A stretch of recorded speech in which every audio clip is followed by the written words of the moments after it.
আবার নতুন ভাবে জঙ্গি সৃষ্টি করতেছে। এই দেখেছেন কয়েকদিন আগে জঙ্গি নাটক শুরু হয়েছে। এই জঙ্গি নাটক এটা বাংলাদেশের কোনো সংস্কৃতি নয়, এটা ভারতের এক সংস্কৃতি। এই জঙ্গি নাটকের মাধ্যমেই এদেশের আলেম ওলামা মাদ্রাসা মুসলমানদেরকে ধ্বংস করার অস্ত্র হিসেবে ব্যবহার করেছে।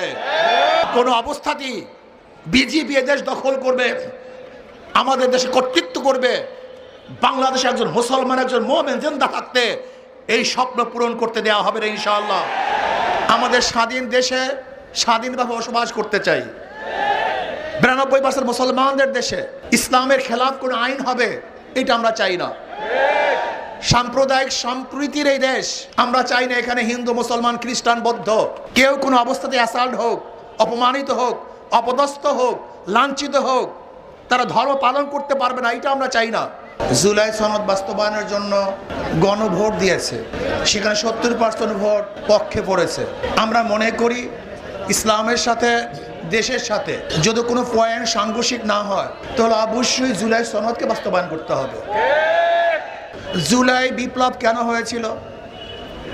আপনারা ভেবেছেন শুধু একটা সরকারকে পতন করার জন্য না, বরং এদেশকে বিক্রি করার ষড়যন্ত্র চলতেছিল। এদেশের জনগণ ঐক্যবদ্ধভাবে সেই ষড়যন্ত্রকে রুখে দিয়েছে। জীবনের বিনিময় তাবেদার সরকারকে উৎখাত করে এদেশকে রক্ষা করার জন্য জনগণ চেষ্টা করেছে, সাধনা করেছে, রক্ত দিয়েছে, পঙ্গু হয়েছে। আমরা কি চাই? করতে পারবে না, এটা আমরা চাই না।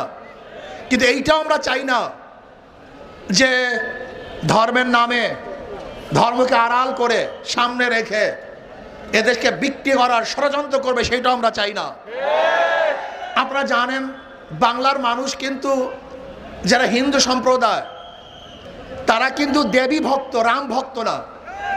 আপনাদের অনেকেরই জানা নেই যে হিন্দুদের মধ্যে সমস্ত হিন্দুরা কিন্তু একই দেবীর, একই ভূতের, একই মূর্তির ভক্ত হয় না।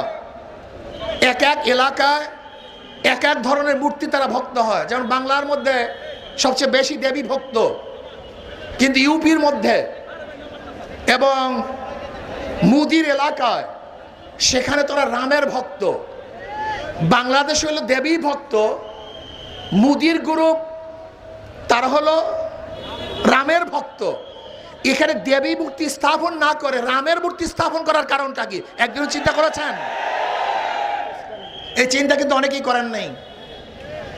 এখানে দেবী এবং রাম উদ্দেশ্য নয়, এখানে উদ্দেশ্য হলো দেশটাকে গ্রাস করা, দেশটাকে দখল করা। আজকে আমাদের স্বরাষ্ট্রমন্ত্রী যারা এই দেশকে প্রদেশ বানাতে চায়, ভাগ করতে চায়, তাদের বক্তব্যকে সিলিবক টান বলেছেন।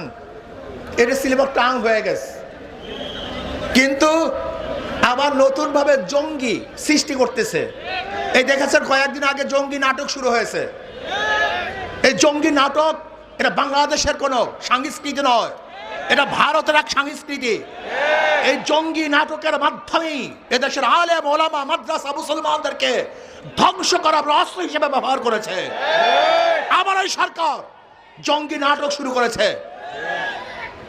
ভারতের বিভিন্ন লিডাররা ম্যাপ দেখায় যে বাংলাদেশ, পাকিস্তান, আফগানিস্তান, নেপাল, ভুটান সহ এই এরিয়া অখণ্ড ভারত হিসাবে তারা ম্যাপের মধ্যে বারবার প্রদর্শনী করেন যে আজকে হোক কালকে হোক এদেশ আবার ভারত হয়ে যাবে।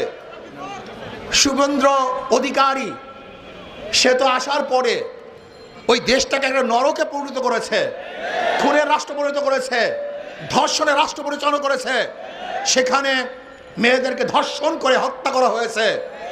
আজকে সেখানে মসজিদকে ভেঙে দেওয়া হচ্ছে, মাদ্রাসাকে গুড়িয়ে দেওয়া হচ্ছে। আজকে জোরপূর্বক মুসলমানদেরকে শ্রীরাম বলতে বাধ্য করা হচ্ছে। এ দেশকে দখল করার হুমকি দিচ্ছে। আমি স্পষ্ট বলবো, বাংলাদেশের মানুষ সজাগ হন, সচেতন হন। এ দেশকে রক্ষা করতে হবে। আমরা জীবন দিয়ে হলে দেশকে রক্ষা করব।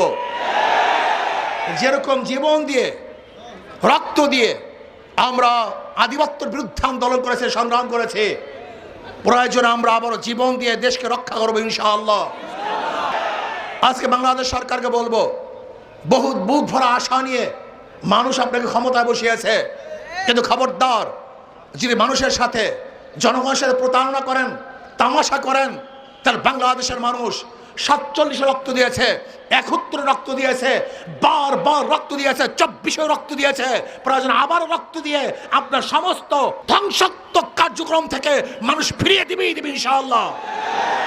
কাজী জঙ্গি নাটক বন্ধ করুন, ইসলাম হুকুমাত কায়েম করুন, ইসলামের সাথে এবং দেশের সাংঘর্ষিক পয়েন্টগুলি নেই সেই জুনায়দ সনদ বাস্তবায়ন করতে হবে। আল্লাহ আমাকে আমাদের সবাইকে কবুল